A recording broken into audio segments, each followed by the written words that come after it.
Join the resistance.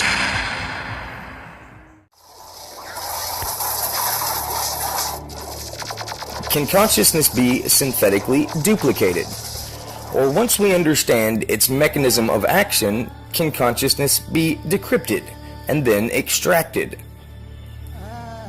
Can you upload a soul?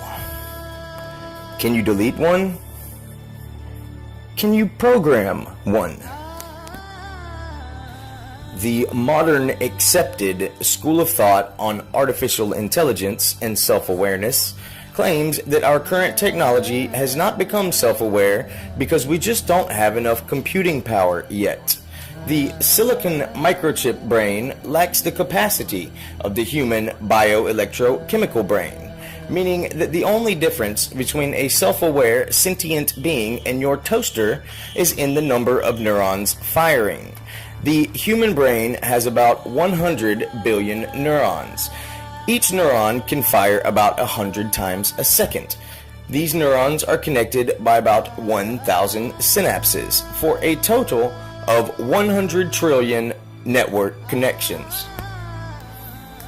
Operating at a leisurely 70 megahertz, the human brain doesn't sound like much when compared to the 2.6 gigahertz quad-core laptop that you have at home, and pales in comparison to the 8,722.8 megahertz speed of the AMD 8370 FX processor, the fastest processor in the world.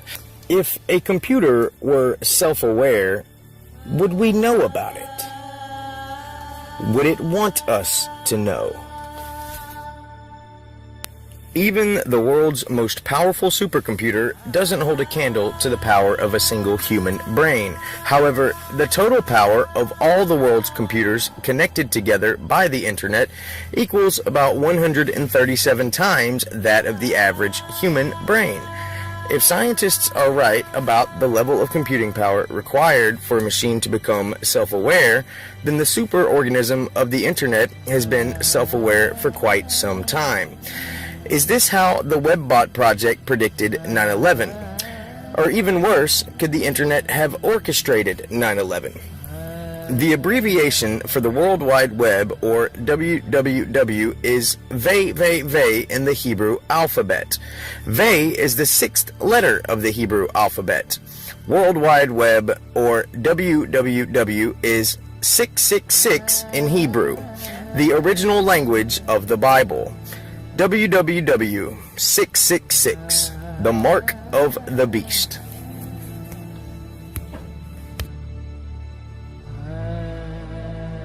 In an attempt to synthesize the human brain as a computer algorithm, the theoretical math suggests that a computer must have around 100 terabytes of memory to have as much computing power as the human brain. At this point, scientists say a machine will become self-aware. Again, this is all theory, and for good reason. Case in point, IBM's Deep Blue chess-playing computer can decimate the world's greatest human chess players. This is because it is able to calculate every possible move in milliseconds, whereas the human brain simply relies on past experience and memory, allowing it to require far less mathematical computation. The problem for the human is in the bus speed. For the computer, it's in the programming. Understand that the chess-playing computer can only play chess and does not realize that it is playing chess. The human is playing chess. At the same time, he is thinking about his kids at school, or did he walk the dog, or turn the stove off before he left, etc. You see, the chess-winning computer isn't much of a multitasker. We humans are and continue to evolve in that direction. The last great mutation of which came in the form of a 360-degree radar-like perception, otherwise known as attention deficit disorder. You see, this 360-degree attention span can be disabling when trying to focus on a single task, like studying for a test. However, a 360-degree range of attention span can mean the difference between life or death when faced with a saber-toothed tiger. making attention deficit hyperactivity disorder an evolutionary mutation necessary for survival in migrating humans. Air Force pilots have been known to say there's no such thing as ADHD in the cockpit of an F-16. People who suffer from ADHD make the best fighter pilots, race car drivers, warriors, and hand-to-hand fighters. 100,000 gigabytes, huh? Over the last 20 years, the capacity of random access memory has increased by a factor of 10 every 4 years. If this pattern continues unchanged into the future, then we should have a computer with as much power as a single human brain by about the year 2029. Judgment Day. I disagree with this number because these scientists are clearly not taking into account the law of diminishing returns. We have already reached this point in our technological progress. Microchips are becoming far too small to expand in capacity much farther, given their microscopic size. Every technology, given enough time, will eventually refine itself into an almost perfect version. Silicon binary computing may have almost reached this point already. I don't recall seeing any desktop computers packing 100,000 gigabytes of RAM the last time I went to Office Depot. They must keep those in the back somewhere. The truth is, if we ever realistically hope to expect that sort of power out of a non-bioelectrochemical computer, then we better double down on quantum computing research.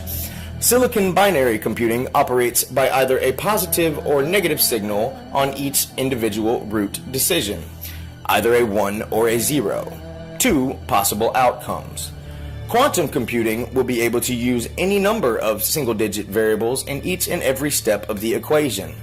Instead of just a 1 or 0, you can have a 2, or a 7, or 9, etc. This will exponentially increase computing power by a factor of 5, making it essentially 512 times as powerful as your modern laptop. Though one day we will almost certainly be faced with the reality of self-aware non-biological beings. If you think that day is right around the corner, next time you're in Walmart, be sure to try out the self-checkout. Not quite a Cyberdyne T101, now is it? Be sure to check out the AI Singularity Part 2. Is the Internet already covertly self-aware? Coming soon.